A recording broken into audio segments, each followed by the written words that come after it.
Jual wonders vlog. അപ്പോൾ പ്രിയ സുഹൃത്തുക്കളെ, ഞങ്ങൾ ഇന്ന് ഭയങ്കര സന്തോഷത്തിലാണ് കേട്ടോ.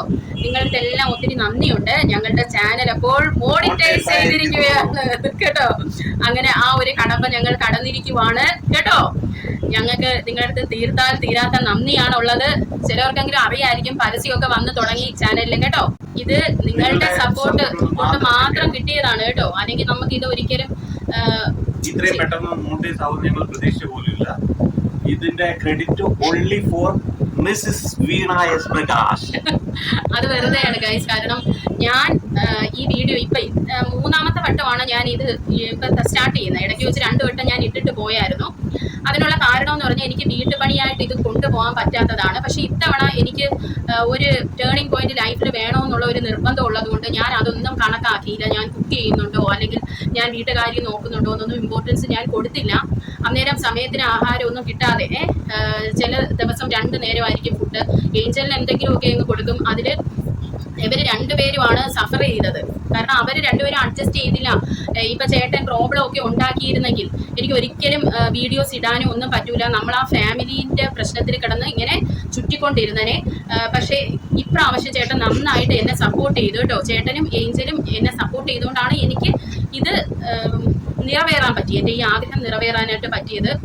അപ്പോൾ ഇതൊരു ചെറിയ കാര്യമായിട്ട് ഞാൻ കാണുന്നില്ല. കാരണം ഞാൻ 3ാമത് ഇപ്പോൾ യൂട്യൂബ് വീണ്ടും തുടങ്ങിയപ്പോൾ, അതായത് എൻ്റെ വീഡിയോസ് ഇടാൻ തുടങ്ങിയപ്പോൾ ഞങ്ങൾക്കുണ്ടായിരുന്ന വാച്ച് അവർ എന്ന് പറയുന്നത് 800-ൽ താഴെയായിരുന്നു കേട്ടോ. ഞാൻ വീഡിയോ ഇട്ടപ്പോഴാണ് അത് 800-എങ്കിലും എത്തിയത്. 800-ൽ താഴെ ഞങ്ങളുടെ സബ്സ്ക്രൈബേഴ്സ് എന്ന് പറയുന്ന 350-ൽ കിടക്കുമായിരുന്നു. അവിടെ നിന്നാണ് ഞാൻ ജൂലൈ ലാസ്റ്റ് തൊട്ട് ഇത്ര ദിവസം കൊണ്ട് എൻ്റെ ഹാർഡ് വർക്ക് കൊണ്ടും ഇവര് വേണമെങ്കിൽ പല കാര്യത്തിന് ചേട്ടൻ എൻ്റെ അടുത്ത് ദേഷ്യപ്പെടാം. പക്ഷെ ചേട്ടൻ കൺട്രോൾ ചെയ്തു. കാരണം എനിക്ക് എന്തെങ്കിലും ഒരു മാറ്റം വേണമെന്ന് എൻ്റെന്ന് കൂടുതൽ ചേട്ടൻ തന്നെയാണ് ആഗ്രഹിച്ചത്. അതുകൊണ്ട് ചേട്ടൻ്റെ ആ സൈലൻസ് കേട്ടോ, സൈലൻസും എന്നെ ഒത്തിരി ഹെൽപ്പ് ചെയ്ത് അപ്പോൾ എല്ലാം എനിക്ക് നിർവഹിക്കാൻ പറ്റി.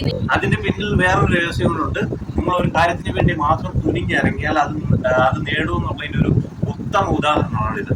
കാരണം വീണയുടെ ഉള്ളി ഒരു പാഷനായിരുന്നു സ്വന്തം കാലിൽ നിൽക്കുക എന്നുള്ളതൊന്നും. പിന്നെ ഈ നേഴ്സിംഗ് ജോലി എന്ന് പറഞ്ഞാൽ ഒട്ടും ഇഷ്ടമില്ലാത്ത ഒരു പണിയാണ്.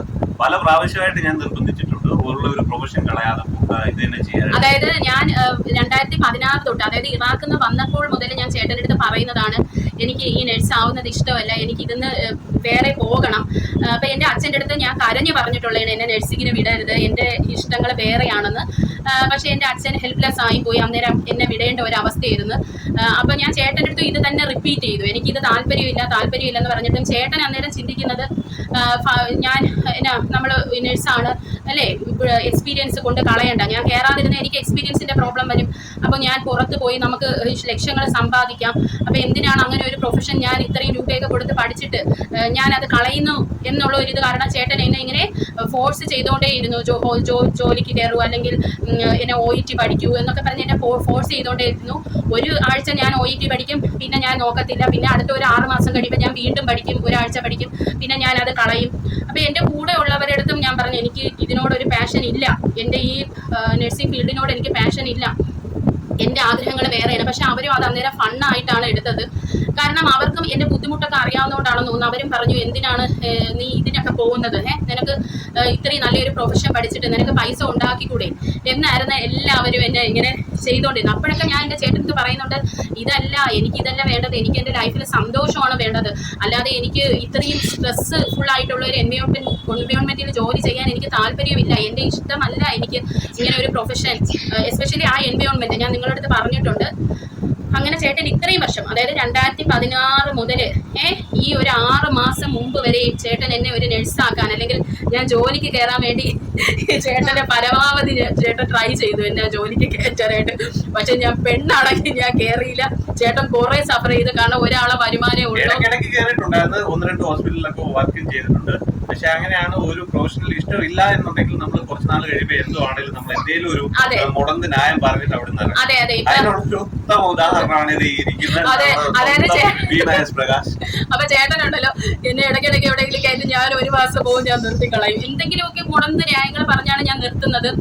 അപ്പോഴേ ചേട്ടൻ ഇങ്ങനെ ട്രൈ ചെയ്തോണ്ടിരിക്കണം. അങ്ങനെ ഞാനൊരു 6 മാസം മുമ്പ് എന്റെ ഹൃദയം തുറന്നു. അപ്പൊ ഞാനും ഇങ്ങനെ പറയും, അടുത്ത മാസം പോവാമേ, ഞാൻ പഠിക്കുക, അടുത്ത മാസം പോയി ഇങ്ങനെ പറഞ്ഞു പറ്റിച്ചിരുന്ന അവസാനം ഒരു 6 മാസം മുമ്പ് അല്ലെങ്കിൽ 1 വർഷം ആവൂലേ, 1 വർഷത്തിനിടയ്ക്ക് ഞാൻ പറഞ്ഞ് എന്നെ കൊണ്ട് ഇത് പറ്റൂല, ഞാൻ തീർത്ത് പറയുന്നത് ഞാൻ ഈ ജോലിക്ക് പോകൂല എന്നുള്ള ഒരു ഉറപ്പ് ഞാൻ ചേട്ടന് കൊടുത്ത്. അപ്പൊ ചേട്ടൻ്റെ അടുത്ത് ഞാൻ ചോദിച്ചു, ഞാൻ 2016 മുതൽ ചേട്ടൻ നോക്കുവാണ് എന്നെ പലയിടത്തായിട്ട് കയറാൻ അല്ലെങ്കിൽ ഒരു നഴ്സായിട്ട് എന്നെ ജോലിക്ക് കയറ്റാം, പക്ഷെ ഞാനത് ചെയ്തിട്ടില്ല, ഇനിയും ഞാൻ ചെയ്യുമെന്ന് പ്രതീക്ഷിക്കുന്നുണ്ടോ എന്നൊരു ക്വസ്റ്റ്യൻ ഞാൻ ചോദിച്ചു. അപ്പൊ ചേട്ടന് മനസ്സിലായി ഇനി ഇങ്ങനെ ഇട്ടാ ശരിയാവൂല, എന്റെ ഇഷ്ടത്തിന് എന്നെ എന്തെന്ന് വെച്ചാൽ ചെയ്യട്ടെന്നുള്ള ഒരില്ല. അങ്ങനെ ചേട്ടൻ ഇത്തവണത്തെ ഞാൻ 3ാമത് സ്റ്റാർട്ട് ചെയ്ത യൂട്യൂബ് ഇതില് എന്നെ നന്നായിട്ട് തന്നെ സപ്പോർട്ട് ചെയ്ത്, ചേട്ടന് പല സമയത്ത് ദേഷ്യം വന്നിട്ടുണ്ടെന്നൊക്കെ എനിക്ക് തോന്നിയിട്ടുണ്ട്. പക്ഷെ എങ്കിൽ പോലും പുള്ളി എന്നെ ഒന്നും പറഞ്ഞില്ല. കാരണം പുള്ളിക്ക് എൻ്റെ അവസ്ഥ അറിയാം, ഇത്രയും വണ്ണവുമാണ്, ഹെൽത്ത് നല്ലതല്ല, അതിനിടയ്ക്ക് ജിമ്മിൽ പോയി യൂട്യൂബ് തുടങ്ങിയപ്പോൾ എല്ലാം കൂടെ ഒരുമിച്ചാകുമ്പോൾ നമുക്ക് ചില കാര്യങ്ങൾ ശ്രദ്ധിക്കാൻ പറ്റൂല.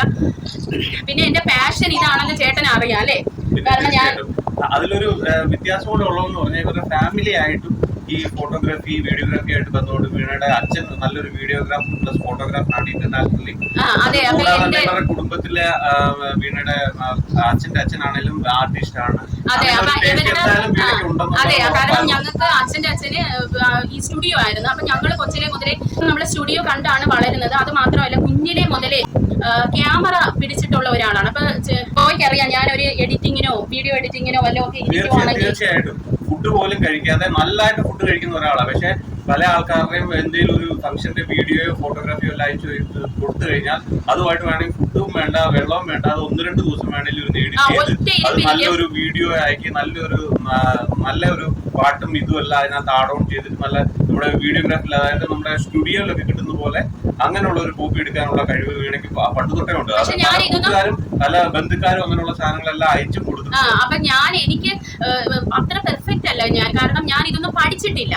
എന്റെ അച്ഛനും അച്ഛന്റെ സഹോദരങ്ങളും അച്ചാച്ചനും ഒക്കെ ഇതിന്റെ പിറകിലാണെങ്കിലും ഞാൻ പഠിച്ചിട്ടില്ല. 1 മാസം എന്തോ ഒന്ന് ജസ്റ്റ് പോയി, പിന്നെ അതൊന്നും ഇഷ്ടപ്പെട്ടില്ല. അന്നത്തെ കാലമല്ലേ, നമുക്ക് അറിവില്ല ഇതൊക്കെ ഒരു പ്രൊഫഷൻ ആണോ എന്നുള്ള ഒരു തിങ്കിങ് ആയിരുന്നു. പിന്നെ അത് മാത്രമല്ല എന്റെ ഫ്രണ്ട്സ് ഒക്കെ ആയിരുന്നാലും എനിക്ക് എവിടെയോ എന്റെ അച്ഛന്റെ ഒരു കഴിവ് കിട്ടിയിട്ടുണ്ടെന്ന് തോന്നിയിട്ടുണ്ട്. കാരണം ഞാൻ ഈ ഫോട്ടോ എടുക്കുന്ന സമയത്ത് ഇപ്പൊ ആർക്കെങ്കിലും നമ്മളൊരു ഫോട്ടോ എടുക്കുമ്പോൾ അവർ പറയാറുണ്ട് നീ എടുക്കുന്നത് നല്ല പെർഫെക്റ്റ് ആയിട്ടാണ്, അവർക്കും തോന്നും അവർ ബ്യൂട്ടിഫുൾ ആണെന്ന്.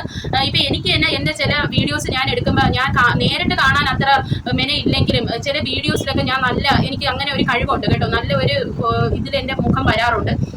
അപ്പൊ അവരും എൻ്റെ അടുത്ത് എന്നെയാണ് ഏൽപ്പിക്കുന്നത് അവരുടെ ഫോട്ടോസ് ഒക്കെ എടുക്കാനായിട്ട്. അപ്പൊ ഓൾറെഡി എനിക്ക് ഇതിനൊരു ടേസ്റ്റ് ദൈവമായിട്ട് തന്നെ തന്നിട്ടുണ്ട്. പക്ഷെ ഞാൻ അത് പഠിച്ചിട്ടോ ഒന്നുമില്ല. അപ്പൊ ചേട്ടൻ തന്നെ ആദ്യമായിട്ട് കാണുന്ന ഞാൻ ഫുഡ് ഇല്ലാതെയൊക്കെ ഇരിക്കുന്നത്, ഒന്ന് ഈ കസിൻസോ അവരാരെങ്കിലും ഒക്കെ പലരും അയച്ചു തരുമ്പോൾ അതൊക്കെ ഞാൻ ഇങ്ങനെ ഒരു വീഡിയോ പോലെ ആക്കും, അങ്ങനെയൊക്കെ ഇടാറുണ്ട്. പിന്നെ ചേട്ടൻ ശ്രദ്ധിച്ചിട്ടുള്ള യൂട്യൂബ് തുടങ്ങിയപ്പോഴാണ് ചേട്ടൻ ഇത് മനസ്സിലായത്. കാരണം യൂട്യൂബ് ഞാൻ തുടങ്ങിയപ്പോൾ മുതൽ ഞാൻ ഫുഡി ആയിട്ടുള്ള ഞാൻ മൊത്തത്തിൽ ഫുഡ് ഉപേക്ഷിച്ചിട്ട് ഉറക്കം പോലും ഇല്ലാതെ ഇതിന്റെ പിറകെ ഞാൻ നടക്കുന്നുണ്ടായിരുന്നു. കാരണം യൂട്യൂബ് എന്ന് പറയുന്ന ഒരു ഭ്രാന്ത് അല്ലെങ്കിൽ ഇതിനോടുള്ള ഒരു സ്നേഹം എനിക്ക് ഉണ്ടായിരുന്നു. അപ്പോൾ ഞാൻ ഇതാണ് എൻ്റെ പാഷൻ എന്ന് എനിക്ക് മനസ്സിലായി. ഇത് മാത്രമല്ല എൻ്റെ ലക്ഷ്യങ്ങൾ വേറെ ആണെങ്കിലും ചേട്ടൻ കണ്ടിട്ടുള്ളതാണ് അല്ലേ, ഫുഡൊന്നും ഇല്ലാതെ ചേട്ടൻ പല ദിവസം പറഞ്ഞിട്ടുണ്ട് ഇങ്ങനെ ഫുഡ് ഇല്ലാതെ ഒക്കെ ഇങ്ങനെ ഇരുന്നിട്ട് ചെയ്യേണ്ട ആവശ്യമുണ്ട്. അപ്പം അത്രയും സ്ട്രെസ്സിൽ കൂടെയാണ് ഞാൻ പോയത്. അതിനിടയിൽ വീട്ടുകാര്യം നടക്കുന്നില്ല, അങ്ങനെയൊക്കെ വന്നപ്പോഴാണ് 2 പ്രാവശ്യം ഞാൻ നിർത്തിയിട്ട് പോയത്. പിന്നെ എൻ്റെ അച്ഛനായിരുന്നാലും കുഞ്ഞിലെ മുതലേ ഗൾഫിലാണ്, ഞങ്ങളുടെ ഓർമ്മ വെച്ച നാൾ മുതൽ ഗൾഫിലാണ്. അപ്പം പുള്ളി ഞങ്ങളുടെ വളർച്ചയൊക്കെ കണ്ടുകൊണ്ടിരുന്നത് കുഞ്ഞിലെ എൻ്റെ ഓർമ്മ വെച്ച നാൾ മുതൽ എനിക്കൊരു ക്യാമറ കൊണ്ട് തന്നിട്ടുണ്ടായിരുന്നു, ഒരു ചുമല ക്യാമറ, ഇന്ന് എനിക്ക് ഓർമ്മയുണ്ട്. അപ്പം ഫിലിം ഇടുന്നതാണ്. അപ്പം കോണിക്കേരതാണോ കൊടാക്കിൻ്റെ ആണോ എന്ന് അറിഞ്ഞൂടെ. ഫിലിം അച്ഛൻ ആരെങ്കിലും വരുമ്പോൾ അവരിൽ കൊടുത്തു വരും, ബൾക്ക് ഓഫ് ഫിലിംസ് അയക്കും, കൊടുത്തു വിടും. എന്നിട്ട് ആ ഫിലിം എങ്ങനെ ഇടണമെന്നൊക്കെ എനിക്ക് പറഞ്ഞു തന്നിട്ടുണ്ട്. അപ്പം ഞങ്ങൾ അതിലിങ്ങനെ ഞങ്ങളുടെ മൊമെന്റ്സ് വെറുതെയൊക്കെ ഇരിക്കുമ്പോൾ ഇതെല്ലാം ക്ലിക്ക് ചെയ്യും. ഒരു 10, 50, 100 ഫിലിമെങ്കിലും കാണും, 10, 50 ഫിലിമോളം കാണും. എന്നിട്ട് ഈ ഫിലിം എല്ലാം അച്ഛൻ്റെ അടുത്ത കൂട്ടുകാർ വീട്ടിൽ വരുമല്ലോ, മുട്ടായിട്ടൊക്കെ വരുമ്പോൾ ആ ഫിലിം എല്ലാം ഞങ്ങൾ കൊടുത്തു വിടും.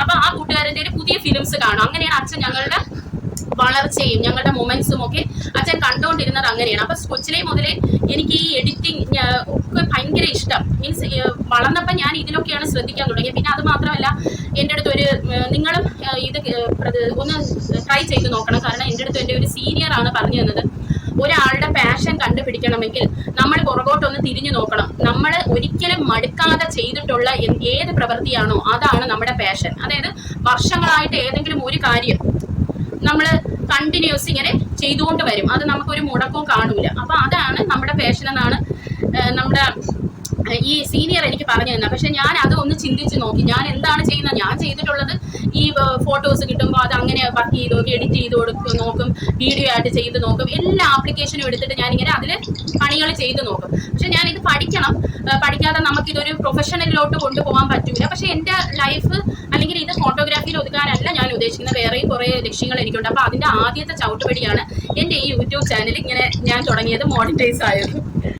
കാരണം അച്ഛന്റെ ഒരു കഴിവ് എന്തായാലും മക്കളിൽ വരുമല്ലോ, അങ്ങനെ ഒരു കഴിവ് എന്തായാലും വീണയിൽ കിട്ടിയിട്ടുണ്ട്. അതുകൊണ്ടാണ് അത്ര വലിയ പെർഫെക്ഷൻ ആണെന്ന് പറയുന്നില്ല, പക്ഷെ എന്നാലും വീഡിയോസും ഇതും എല്ലാം എഡിറ്റ് ചെയ്ത് പെർഫെക്റ്റ് ആക്കിയാണ് മാക്സിമം ഇടുന്നത്. കാരണം നിങ്ങളുടെ ഒരേ ഒരു സപ്പോർട്ട് കൊണ്ട് മാത്രമാണ് ഏകദേശം 1 മാസത്തോളം ആയിട്ടുള്ളൂ കണ്ടിന്യൂസ് വീഡിയോസ് ഇപ്പോൾ അപ്ലോഡ് ചെയ്യുന്നത്. അത് നമുക്ക് ഇപ്പോഴാണ് വാച്ച് അവർ, ഈ ഒരു മാസത്തിനുള്ളിലാണ് സബ്സ്ക്രൈബേഴ്സിന് വാച്ച് അവർ നമുക്ക് മൊത്തം കിട്ടിയത്. മറ്റത് കുറവായിരുന്നു. മോണിറ്റൈസേഷൻ എന്ന് പറഞ്ഞാൽ ഞങ്ങൾക്ക് മോണിറ്റൈസ് ആകാനായിട്ട് ഫസ്റ്റ് പടിയായിട്ടുള്ളൂ. അതായത് ഞങ്ങളുടെ എല്ലാം കംപ്ലീറ്റ് ആയതേ ഉള്ളൂ. ഇനി അതിന്റെ പ്രോസസ്സിംഗ് ഇനിയും ഉണ്ട്. എന്നിരുന്നാലും നമുക്ക് ഒരു സപ്പോർട്ട് കൊണ്ട് മാത്രമാണ് ഇത് ഇത്രയും പെട്ടെന്ന് ഇത്രയും ആയത്. അതിന് നിങ്ങളോട് എല്ലാവരോടും ഒരുപാട് നന്ദി പറയാനുണ്ട്. കാരണം നിങ്ങളുടെ വിലപ്പെട്ട സമയങ്ങൾ കണ്ടിരുന്ന വീണയെ ഫോളോ ചെയ്യുന്നത് മാത്രമാണ്. പിന്നെ ഒരുപാട് ബുക്കുകളും ഇതൊക്കെ റെഫർ ചെയ്തിട്ട് തന്നെയാണ് വെയിറ്റ് ലോസ് ചലഞ്ചും വെയിറ്റ് ലോസിന്റെ ഇതും എല്ലാം ചെയ്യുന്ന വീഡിയോസ്. അത് നിങ്ങൾ മാക്സിമം അത് യൂട്ടിലൈസ് ചെയ്യുക, നിങ്ങൾ ഫോളോ ചെയ്യുക. ഇത് നല്ല നല്ല കാര്യങ്ങൾ മാത്രമാണ് ചെയ്യുന്നത്. പിന്നെ ആർക്കെങ്കിലും എന്തെങ്കിലും ഈ വീഡിയോ കൊണ്ട് എന്തെങ്കിലും ഒരു വിഷമമോ എന്തെങ്കിലും വന്നിട്ടുണ്ടെങ്കിൽ അതിന്റെ പേരിൽ ഞങ്ങൾ ക്ഷമ ചോദിക്കുകയാണ്. കാരണം ഒരിക്കലും ആരെയും ദ്രോഹിക്കണമെന്ന് വെച്ചിട്ട് എടുത്ത വീഡിയോസോ അങ്ങനെയൊന്നുമല്ല. ഒരു സമൂഹത്തിന് നല്ലൊരു മെസ്സേജ് കൊടുക്കണം എന്നുള്ളൊരു ഇതുകൊണ്ട് മാത്രമാണ് ഇങ്ങനെയുള്ള വീഡിയോസ് എല്ലാം പോസ്റ്റ് ചെയ്യുന്നത്. മാക്സിമം നിങ്ങൾ ഫോളോ ചെയ്യുക, മാക്സിമം സപ്പോർട്ട് ചെയ്യുക. ഞങ്ങളുടെ ഒരു കുഞ്ഞു ചാനലിൽ ഞങ്ങൾ വളർത്തിയെന്നിട്ടും എല്ലാവരോടും നന്ദി. പിന്നെ പ്രത്യേകിച്ച് പറയാനുള്ളത്, ഇങ്ങനെ ഒരു പാഷൻ ഉണ്ടെന്ന് നിങ്ങളുടെ ഭാര്യമാർക്കും നിങ്ങൾക്ക് വല്ലതും ഭർത്താക്കന്മാരോട് പറയുന്നതാണ്. നിങ്ങൾക്ക് അങ്ങനെ ഒരു പാഷൻ നിങ്ങളുടെ ഭാര്യമാരിൽ ഉണ്ടെന്ന് നിങ്ങൾക്ക് മനസ്സിലാവുകയാണെങ്കിൽ നിങ്ങൾ അവരുടെ ഇഷ്ടത്തിന് വേണ്ടി കുറച്ച് സമയം അവർക്ക് കൊടുക്കുക, അവരെ കുറച്ച് സപ്പോർട്ട് ചെയ്യുക. ഇതിലും നല്ലതായിട്ട് നിങ്ങളുടെ ഭാര്യമാരും നിങ്ങളുടെ സഹോദരിമാരും ഒക്കെ അവരുടെ ഭാഷകളിൽ ഒരുപാട് മുന്നേറാൻ സഹായിക്കും. അങ്ങനെയാണല്ലോ നമ്മുടെ ചരിത്രം പറഞ്ഞിട്ടുള്ളത്. ചരിത്രവും പല ആൾക്കാരും വിജയിച്ച് കാണിച്ചിട്ടുള്ളത്. അത് നിങ്ങളൊന്ന് ഫോളോ ചെയ്ത് നോക്കുക. അതെ, അതായത് ചേട്ടൻ ഉദ്ദേശിക്കുന്ന ഹസ്ബൻഡ്മാര് ഇങ്ങനെ ഭാര്യമാരുടെ ഇഷ്ടങ്ങൾ അവർ വന്ന് പറയുവാണെങ്കിൽ നമ്മളത് സപ്പോർട്ട് ചെയ്യണം. മനസ്സിലായോ? അത് നമ്മൾ സപ്പോർട്ട് ചെയ്യണം. അല്ലാതെ അവരത് ഇങ്ങനെ കേട്ടിട്ട് ഒരു ചെവി കൂടെ കേട്ട് ഒരു ചെവി കൂടെ കളയരുത്. കാരണം ഇപ്പൊ ഞാൻ തന്നെ അത് തെളിയിച്ചു കൊടുക്കുകയാണ് ചെയ്തത്. ഞാൻ ചേട്ടനിൽ എപ്പോഴും പറയും, എനിക്ക് ഇഷ്ടപ്പെട്ട ജോലി ഞാൻ ചെയ്യുവാണെങ്കിൽ ഞാൻ സക്സസ്ഫുൾ ആവും, എനിക്കൊരു ഓപ്പർച്യൂണിറ്റി അതൊക്കെ പറയുന്നു. പക്ഷെ ചേട്ടൻ അപ്പോഴും ഞാൻ ഇത്രയും നമ്മളെ കയ്യിൽ ഒരു നല്ല പ്രൊഫഷൻ ഇരിക്കുമ്പോൾ ചേട്ടൻ അതിലോട്ടാണ് കോൺസെൻട്രേറ്റ് ചെയ്തത്. പക്ഷെ ഇപ്പോഴും ചേട്ടന് മനസ്സിലായി, ഞാൻ ഒരിക്കലും വരുമ്പോൾ ഞാൻ നഴ്സിംഗിന് എന്തായാലും ജോയിൻ ചെയ്യും. എൻ്റെ അച്ഛൻ കഷ്ടപ്പെട്ട് പഠിപ്പിച്ചോണ്ട് ഞാൻ ഉറപ്പായിട്ട് ജോയിൻ ചെയ്യും. പക്ഷെ ഞാനൊരു വലിയ ഹോസ്പിറ്റലിലോ കയറി ടോർച്ചറിങ് ഒന്നും അനുഭവിക്കാൻ എനിക്ക് പറ്റത്തില്ല. എനിക്ക് പറ്റുന്ന കംഫർട്ടബിൾ ആയിട്ടുള്ള അത് ഒരു കുഞ്ഞു ക്ലിനിക് ആണെങ്കിൽ പോലും ഞാൻ അവിടെ കയറി നിൽക്കത്തുള്ളൂ. അത് വേറെ കാര്യം. 5000 രൂപയാണെങ്കിൽ ഞാൻ സന്തോഷത്തോടുകൂടി ആ പേയ്മെന്റ് വാങ്ങും എന്ന് പറഞ്ഞ് ഞാൻ വലിയ ടോർച്ചറിങ് ഒന്നും അനുഭവിക്കാൻ ഞാൻ ആർക്കും ചെന്ന് നിന്നു കൊടുക്കൂല കേട്ടോ. പിന്നെ അപ്പൊ അതുകൊണ്ട് നിങ്ങളുടെ ഭാര്യയ്ക്ക് എന്തെങ്കിലും ഒരു താല്പര്യം ഉണ്ടെന്ന് പറഞ്ഞ് അവർ വന്ന് പറയുമ്പോൾ അതിനൊരു ചെവി നിങ്ങൾ കൊടുക്കണം കേട്ടോ. അപ്പൊ അതാണ് ഇവിടെ ഞാൻ എൻ്റെ ഹസ്ബൻഡിന് അതാണ് തെളിയിച്ചു കൊടുത്തത്. കാരണം ചേട്ടൻ ആ ഓപ്പർച്യൂണിറ്റി എനിക്ക് തന്നപ്പോൾ ഞാൻ അത് തെളിയിച്ചു കൊടുത്തു. വിത്തിൻ 1 മന്താണ് ഞാൻ അത് തെളിയിച്ചു കൊടുത്തത്. പിന്നെ പലരും തന്നെ ഞാൻ ഇത് സ്റ്റാർട്ട് ചെയ്യുമ്പോൾ ആരും എനിക്ക് സപ്പോർട്ട് ഇല്ലായിരുന്നു കേട്ടോ. എന്ന് വെച്ചാൽ എൻ്റെ ഹസ്ബൻഡ് സപ്പോർട്ട് ഇല്ലായിരുന്നു. അതെ, ചേട്ടനും ഇല്ലായിരുന്നു. കാരണം ഞാൻ പറഞ്ഞല്ലോ, ചേട്ടന്റെ വശത്ത് നിന്ന് തിങ്ക് ചെയ്യുമ്പോൾ അത് ശരിയാണ്. പക്ഷെ ഞാൻ എൻ്റെ ഒരു ഇതിൽ ഉറച്ചു നിന്നിട്ടാണ് ഞാനത് ഇത് ചെയ്തു. അപ്പൊ നിങ്ങളുടെ ആരെങ്കിലും നിനക്ക് വല്ല വട്ടുവാണോ, നിനക്ക് വേറെ പണിയില്ലേ എന്നൊക്കെ എൻ്റെ അടുത്ത് ചോദിച്ചിട്ടുണ്ട് എല്ലാവരും. അപ്പോൾ അങ്ങനെ നിങ്ങളുടെ അടുത്ത് വല്ലതും ചോദിക്കണമെങ്കിൽ നിങ്ങൾ അതൊന്നും മൈൻഡ് ചെയ്യല്ലേ. നിങ്ങൾക്ക് എന്താണോ ശരിയെന്ന് തോന്നുന്നത് നിങ്ങൾ ചെയ്യുക, അല്ലേ ജോ? എന്ന് പറഞ്ഞ് നിങ്ങൾ എല്ലാവരും വെറുപ്പിച്ചുകൊണ്ടും അവരുടെ അനിഷ്ടം സമ്പാദിച്ചുകൊണ്ട് ചെയ്യാനല്ല പറയുന്നത്. നിങ്ങളുടെ ഇഷ്ടപ്പെട്ട പാഷന് നിങ്ങൾ ട്രൈ ചെയ്ത് നോക്കുക. ഒരിക്കൽ അത് ഉറപ്പായിട്ടും സക്സസ് ആവും. ഇപ്പൊ ഞാൻ തന്നെ എനിക്ക് 2 പ്രാവശ്യം ഞാൻ ഇട്ടിട്ട് പോയത് തന്നെ എനിക്ക് ഇവിടുത്തെ പണിയും എല്ലാം കൂടെ ഒരു പ്രശ്നം ബുദ്ധിമുട്ടുകളും ഉണ്ടായിരുന്നു. പക്ഷെ 3ാമത്തെ വട്ടം ജോയും എന്റെ കൂടെ, അതായത് നമ്മൾ ഒരാള് നമ്മുടെ പാഷന് വേണ്ടി സമ്മതിപ്പിക്കണം. ഇപ്പൊ നമ്മൾ പാർട്ട്നേഴ്സ് ആണ്, ഹസ്ബൻഡ് ആൻഡ് വൈഫ് ആണ്. അപ്പൊ എന്റെ ഹസ്ബൻഡിനെ കൂടെ സമ്മതമില്ലാതെ എനിക്ക് ചെയ്യുമ്പോൾ എനിക്ക് സമ്മാനം കാണൂല. അതാണ് 2 പ്രാവശ്യം ഞാൻ ഇട്ടിട്ട് പോയത്. 3ാമത്തെ വട്ടം പക്ഷെ ചേട്ടൻ എന്നെ കംപ്ലീറ്റ്ലി സപ്പോർട്ട് ചെയ്തു. ചേട്ടൻ ഇല്ലെങ്കിൽ എനിക്കിത് ഒരിക്കലും കംപ്ലീറ്റ് ചെയ്യാൻ പറ്റത്തില്ല. ചേട്ടൻ വീണ്ടും വേറെ എന്തെങ്കിലും ഇവിടുത്തെ കാര്യമൊന്നും നടക്കുന്നില്ല എന്നൊക്കെ പറഞ്ഞ് എന്തെങ്കിലും ഒന്ന് പറഞ്ഞിരുന്നെങ്കിൽ ഞാൻ വീണ്ടും അങ്ങ് അടിച്ച് താഴെ പോയി ഞാൻ ഇതിട്ടിട്ട് പോയേനെ. പക്ഷെ ചേട്ടൻ ഇതുകൂടെ എന്റെ കൂടെ നിന്നു. നിങ്ങളുടെ കമന്റ്സ് എല്ലാം നമ്മൾ കാണുന്നുണ്ട്, വായിക്കുന്നുണ്ട്. പക്ഷെ നിങ്ങളൊരു കാര്യം മനസ്സിലാക്കട്ടെ, നിങ്ങളെ ഒരിക്കലും ദുഃഖിപ്പിക്കാനായിട്ടോ നിങ്ങളെ ഒരിക്കലും വിഷമിപ്പിക്കാനായിട്ടോ അല്ല വീഡിയോസ് എല്ലാം പോസ്റ്റ് ചെയ്യുന്നത്. നിങ്ങളുടെ കമന്റ് നിങ്ങൾക്ക് തീർച്ചയായിട്ടും പോസ്റ്റ് ചെയ്യാം. പക്ഷെ അത് ഒരു ആളെ ഒരു പരിധി കൂടുതൽ ദ്രോഹിക്കുന്നതോ വിഷമിപ്പിക്കുന്നതായിട്ടുള്ള കമന്റുകൾ നിങ്ങൾ മാക്സിമം ഇടാതിരിക്കുക. നിങ്ങളുടെ സപ്പോർട്ട് ഉണ്ടെങ്കിൽ മാത്രമേ ഉള്ളൂ നമ്മുടെ വീഡിയോസും ഇതെല്ലാം കറക്റ്റ് ചെയ്ത് നമുക്ക് പോകാൻ പറ്റുള്ളൂ. അപ്പം നെഗറ്റീവ് ആണെങ്കിലും പോസിറ്റീവ് ആണെങ്കിലും കമന്റുകൾ നിങ്ങൾ എന്തായാലും പോസ്റ്റ് ചെയ്യുക. പക്ഷെ ആ കമന്റുകൾ ചെയ്യുമ്പോൾ നിങ്ങൾ ഒരു കാര്യം മനസ്സിലാക്കേണ്ട മാനുഷിക പ്ലസ് അവരുടെ നിങ്ങളെ പോലെയുള്ള ഫീലിങ്സ് ബാക്കിയുള്ളവർക്കും ഉണ്ടെന്നുള്ള ഒരു വിചാരം നിങ്ങൾക്കൂടെ മനസ്സിൽ വെച്ചിട്ട് വേണം നിങ്ങൾ ഈ മെസ്സേജുകളൊക്കെ പോസ്റ്റ് ചെയ്യാൻ. അതെ, എനിക്ക് ഒത്തിരി ബാഡ് കമന്റ്സ് വന്നതാണ്. മറ്റേ ഏറ്റവും ബാഡ് കമന്റ്സ് വന്നത് നിമിഷ ബിജോന്റെ വീഡിയോ ചെയ്തതിനാണ്.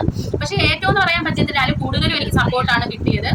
പക്ഷേ ബാക്കി കുറച്ച് കമന്റ്സ് ഒക്കെ ഉണ്ടായിരുന്നു. പക്ഷെ ഞാൻ അങ്ങനെ എന്റെ ചാനലിൽ കയറി ഇങ്ങനെ ഹാർഷായിട്ട് ഒരാളെ വിഷമിപ്പിക്കുന്ന രീതിയിലൊക്കെ പറഞ്ഞ എന്തായാലും നിമിഷ ബിജോ ജനിച്ചപ്പോൾ മുതൽ ഇങ്ങനത്തെ ഒരു വ്യക്തി ആയിരിക്കില്ലല്ലോ, അല്ലെങ്കിൽ ഇങ്ങനെ തന്റെ ജീവിതം മുന്നോട്ട് കൊണ്ടുപോകണമെന്ന് ആഗ്രഹിച്ച ഒരു സ്ത്രീയൊന്നും ആയിരിക്കില്ല. അവരുടെ ജീവിത സാഹചര്യമായിരിക്കും അവരെ കൊണ്ട് ഇങ്ങനെ ചെയ്യിപ്പിച്ചത്. അപ്പൊ നമ്മൾ ആ വശത്തുനിന്നും കൂടെ ഒന്ന് ചിന്തിക്കണം. അപ്പൊ അവർക്ക് അങ്ങനെ ഇപ്പൊ കുറെ പേര് എൻ്റെ അടുത്ത് പറയുന്നുണ്ട് അവൾ ഇടുന്ന ഡ്രസ്സ് എന്നതാ മറ്റതാ മറിച്ചതാ എന്നൊക്കെ ചോദിക്കുന്നുണ്ട്. അപ്പൊ എനിക്ക് പറയാനുള്ളത്, നാളെ ഞാൻ വന്ന് നിങ്ങളുടെ അടുത്ത് പറയുവാണ് എനിക്ക് ഇഷ്ടമുള്ള ഡ്രസ്സ് നിങ്ങൾ ഇടണം എന്ന് പറഞ്ഞാൽ നിങ്ങൾ അതിന് ഞാനൊരു 5 ജോഡി തന്നാൽ അതിന് നിങ്ങൾക്ക് സേഫ് ആൻഡ് കംഫർട്ടബിൾ ആയിട്ടുള്ള ഡ്രസ്സല്ലേ നിങ്ങൾ ഇടത്തുള്ളൂ. അല്ലാതെ ഞാൻ പറയുന്ന ഏത് ഡ്രസ്സും നിങ്ങൾ ഇടത്തില്ലല്ലോ. അതുപോലെ തന്നെ എല്ലാവർക്കും അവരുടേതായ ഫ്രീഡം ഉണ്ട് ഡ്രസ്സ് ഇടുന്നതിന്. പിന്നെ ഞാൻ ഡ്രസ്സ് ധരിക്കുന്നത് മറ്റുള്ളവരുടെ കണ്ണിന്റെ കുളിർമ അനുസരിച്ചല്ല, അവരുടെ കണ്ണിന് കുളിർമ കിട്ടുന്ന രീതിയിലല്ല ഞാൻ ഡ്രസ്സ് ധരിക്കേണ്ടത്. അപ്പൊ അതുപോലെയാണ് എല്ലാവർക്കും അവരുടേതായ സ്വാതന്ത്ര്യമുണ്ട്.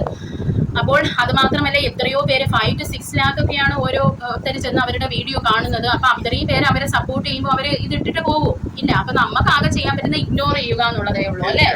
അല്ലാതെ നമ്മളായിട്ട് പോയി കാണേണ്ട, നമ്മളെ മക്കള് അഥവാ കാണുവാണെങ്കിൽ ആ മൊബൈൽ പിടിച്ച് വെക്കുക എന്നുള്ള ഒരു പ്രായത്തിൽ അവരെ അറിവ് കിട്ടുന്നവരെ ആ മൊബൈൽ പിടിച്ച് വാങ്ങി വെക്കുക എന്നുള്ളതേ നമുക്ക് ചെയ്യാൻ പറ്റും. അല്ലെങ്കിൽ ഡോണ്ട് റെക്കമെൻഡ് ദിസ് ചാനൽ എന്ന് പറയുന്ന ഒരു ഓപ്ഷൻ വരാറുണ്ട്, അതിൽ നമുക്ക് ക്ലിക്ക് ചെയ്യാം. അപ്പോൾ നിങ്ങൾ അങ്ങനെയൊക്കെ നോക്കണം.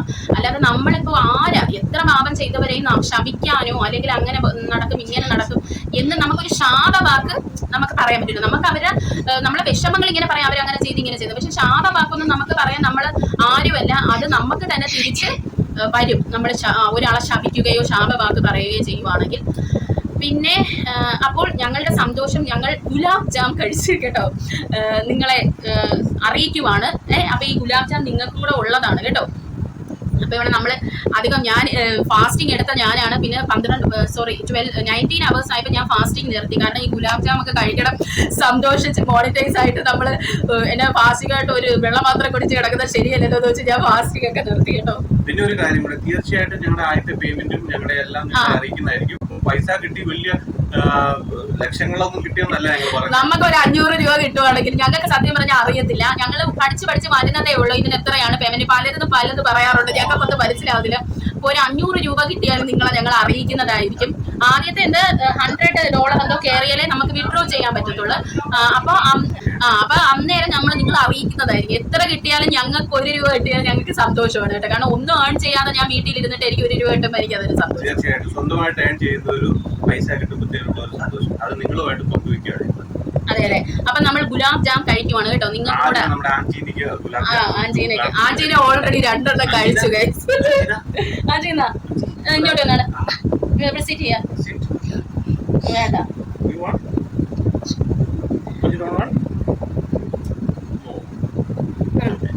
അപ്പൊ ഞങ്ങള് ഗുലാബ് ജാം കഴിക്കുവാണേ. നിങ്ങൾക്കും കൂടെ വേണ്ടിയാണ് ഞങ്ങൾ കഴിക്കുന്നത് കേട്ടോ. ഞങ്ങൾ കേക്ക് എനിക്ക് ഇഷ്ടമല്ല കേക്ക് കേട്ടോ. ഏഞ്ചലിന് ഇഷ്ടമാണ്, ചേട്ടന് കുറച്ചൊക്കെ കഴിക്കുള്ളൂ. അതുകൊണ്ട് നമ്മൾ ഗുലാബ് ജാം വാങ്ങി കേട്ടോ. കൊടുക്കും.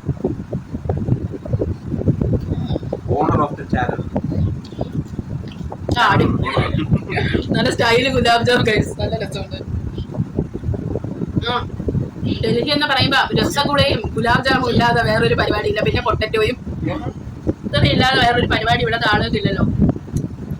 അപ്പൊ എല്ലാവർക്കും ഒത്തിരി താങ്ക്സ്. ഞങ്ങളെ സബ്സ്ക്രൈബ് ചെയ്ത് സപ്പോർട്ട് ചെയ്യണം. അടിപൊളി വീണ്ടും ചാനൽ കാണുക, ഫുള്ളായിട്ട് വീഡിയോ കാണുക. നിങ്ങൾ സബ്സ്ക്രൈബ് ചെയ്യുക, നിങ്ങൾ ഷെയർ ചെയ്യുക, മാക്സിമം വീണയുടെ ടിപ്സ് ഒക്കെ ഫോളോ ചെയ്യാൻ ശ്രമിക്കുക. നല്ല നല്ല വീഡിയോകളായിട്ട് ഇനി വരുന്നതായിരിക്കും. അപ്പൊ guys thank you so much കേട്ടോ. എല്ലാവർക്കും ഒത്തിരി നന്ദിയുണ്ട് ഞങ്ങളെ വക കേട്ടോ. താങ്ക്സ്. Okay bye. അപ്പൊ നമുക്ക് അടുത്ത ദിവസം കാണാം കേട്ടോ.